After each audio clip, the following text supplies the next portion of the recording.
নমস্কার, অপর্ণা টেস্টি ওয়ার্ল্ডে আমার সকল বন্ধুদের অনেক অনেক স্বাগত।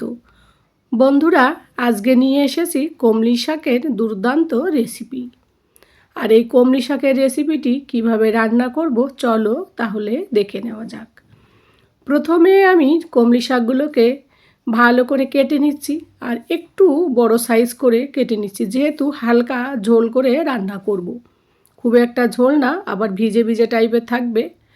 আর এই কমলি শাকটা কিন্তু আমি শুকনো চিংড়ি মাছ দিয়ে রান্না করব। তোমরা তো অনেকভাবেই রান্না করে খেয়েছো, তো আজকে আমি যেভাবে রান্না করব সেইভাবে একবার হলেও তোমরাও ট্রাই করতে পারো। আর সম্পূর্ণ রেসিপিটি জুড়ে থাকার অনুরোধ রইল আমার সকল দর্শক বন্ধুদের। তো বন্ধুরা দেখো, কাটা কমপ্লিট হয়ে গেছে। এবার এইগুলোকে আমি বেশ সুন্দর করে পরিষ্কার করে ধুয়ে নেব। আর ধোয়ার পর ফিরে এলাম। দেখো, আর এই শাকগুলোকে কিন্তু বেশ সুন্দর করে পরিষ্কার করে ধুয়ে নেবে বারবার করে, না হলে কিন্তু নোংরা থাকবে। আর এই দিকে দেখো, আমি কিন্তু একটা সসপ্যানে হালকা গরম জল দিয়েছি, কারণ শুকনো চিংড়ি মাছগুলোকে জলের মধ্যে ভিজিয়ে রেখে দেবো, তাহলে মাছের থেকে একটা নরম ভাব চলে আসবে। আর এই চিংড়ি মাছটা কিন্তু ভিতরে যে বালি নোংরা থাকে সেগুলো পরিষ্কার করতে সুবিধা হবে। আর জলে দেওয়ার পর আমি কিন্তু 4-5 ফোঁটা লেবুর রস দিয়ে দিলাম, যাতে চিংড়ি মাছ থেকে খুব সুন্দর একটা গন্ধ আসে। আর দেখো, গরম জল দেওয়ার সাথে সাথেই কিন্তু চিংড়ি মাছের কালারটা অনেকটা লাল হয়ে এসছে। তো বন্ধুরা, এইভাবে আমি ঢেকে রেখে দেবো, 5 মিনিট পর ফিরে আসব। আর এমনিতেই দেওয়ার সাথে সাথে অনেক চেঞ্জ হয়েছে, 5 মিনিট পর আরও চেঞ্জ হবে। তো দেখো, আমি একটু নাড়াচাড়া দিয়ে রেখে দিলাম, যাতে জলের সঙ্গে বেশ ফুলে ওঠে মাছটা। তো তারপর ফিরে আসছি 5 মিনিট পর। এদিকে বন্ধুরা, কিছু রসুন হালকা থেতো করে নিয়েছি, আর এই যে 4টে কাঁচা লঙ্কা দিয়ে রেখেছি। এবার আমি 5 মিনিট পর একটু ঢাকনাটা তুলে দেখলাম। দেখো, মাছগুলো কতটা ফুলে গেছে। আর এতে কী হয় বলো তো, সফটও হয়। আর কালারটা কত সুন্দর চেঞ্জ হয়ে গেছে একেবারে, মানে তাজা চিংড়ি মাছ যেরকম কালার সেই রকম কালার কিন্তু চলে এসছে। আর লেবুর রসটা দিলাম, এতে আরও মানে বেশ একটা স্মেল, মানে গন্ধ আসছে। শুকনো মাছের গন্ধ অনেকে খেতে পারে না। তো যাই হোক, এবারে মাছগুলোকে ভালো করে ধুয়ে তারপর ফিরে এসেছি। তো বন্ধুরা দেখো, মাছগুলো খুব সুন্দর করে পরিষ্কার করে নিয়েছি। আর এই মাছের থেকে কিন্তু অনেক সময় বালিও বেরোয়, নোংরা বেরোয়। ভালো করে পরিষ্কার করে ধুয়ে নেবে, কারণ কি বলো তো, যারা শুকায় তারা হয়তো কোথাও শুকায়, সেখান থেকে হাওয়া বাতাসে ধুলো লেগে যায়, ওই জন্য মাছটা কিন্তু সুন্দর করে পরিষ্কার করে নেবে। আর এইদিকে দেখো, কড়াই বসিয়ে দিয়েছি। এবার কড়াইটা গরম হয়ে গেল। এবার আমি সরষের তেলে রান্নাটা করব। পরিমাণ মতো তেল দেব, দিয়ে যে রসুনগুলো থেতো করে রেখেছি সেই রসুনগুলো কিন্তু আমি ছেড়ে দেব। এইদিকে রসুনটা দেখো, হালকা যখন কালারটা চেঞ্জ হয়েও এসছে।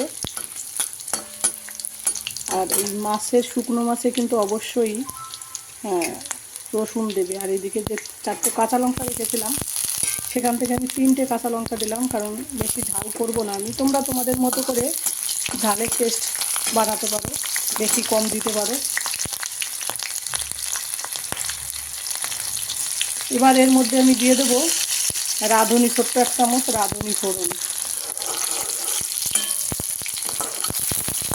এরপর এই চিংড়ি মাছগুলো ভেজে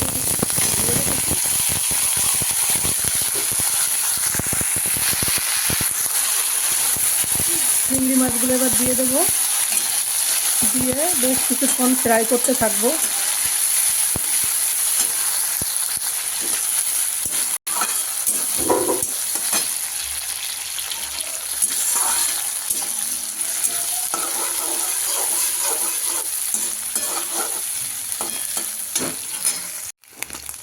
তো বন্ধুরা দেখো, অনেকটা ফ্রাই কমপ্লিট হয়ে এসছে। এই সময় আমি একটুখানি হালকা জিরের গুঁড়ো, একটু ধনের গুঁড়ো দেবো। ধনের গুঁড়ো অপশনাল, দিতেও পারো নাও দিতে পারো, যদি পারো শুধু জিরের গুঁড়ো দিয়েও করতে পারো। এবার ধুয়ে পরিষ্কার করে রেখেছি যে কমলি শাকগুলো, সেইগুলো কিন্তু আমি আস্তে আস্তে দিয়ে দেবো।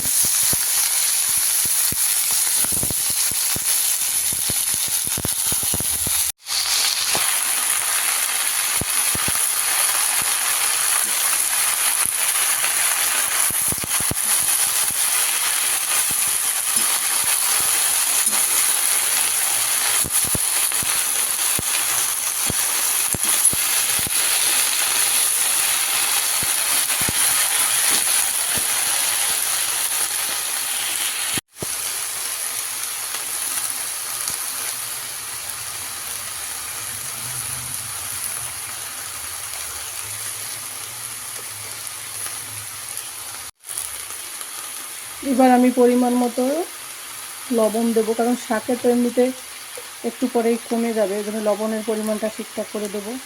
অল্প লবণ দেবো, দিয়ে পরিমাণ মতো হলুদ দেবো। আমি একটু শাকে একটু হলুদটা দিই, তাহলে আমার ভালো লাগে, বেশ একটা কালার আসে। আর হলুদ কিন্তু অ্যান্টিবায়োটিক, শাকে কিন্তু হলুদ দেওয়া জরুরি। তো এবার ভালো করে মিশিয়ে দেবো। বন্ধুরা, কমলি শাকের এই রেসিপিটা লাস্ট অবধি দেখে যদি তোমাদের ভালো লাগে অবশ্যই একটা লাইক করে দেবে এবং একটা মিষ্টি কমেন্ট করবে। তোমাদের একটা লাইক, একটা কমেন্ট আমাকে কিন্তু পরবর্তী ভিডিও বানাতে খুব উৎসাহিত করে। আর খেতেও কিন্তু খুব ভালো লাগে কমলি শাকের চিংড়ি মাছ। তোমরা তো হয়তো তাজা চিংড়ি মাছ দিয়ে খেয়েছো, কিন্তু শুকনো চিংড়ি মাছ দিয়ে একবার খেয়ে দেখো, খেতে দুর্দান্ত লাগে। আর গ্যাসটাকে এই সময় আমি হাই করে রেখেছি, যাতে জলদি জলটা বেরিয়ে যায়।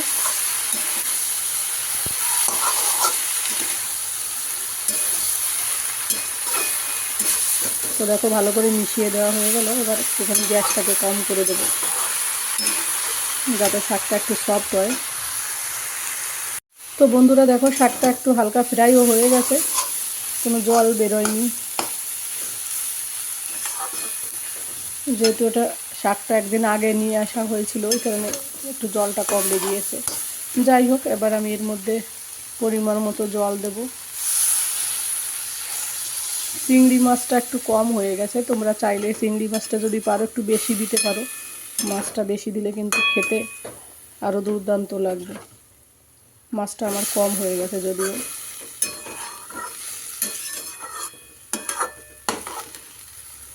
অল্প অল্প করে জল দিচ্ছি আমি, বেশি শাকে দেখবে বেশি জল দিলে। তো এবার শাকটাকে ঢেকে দেবো। এবার আমি ঢেকে দিয়ে 5 মিনিট পর ফিরে আসবো।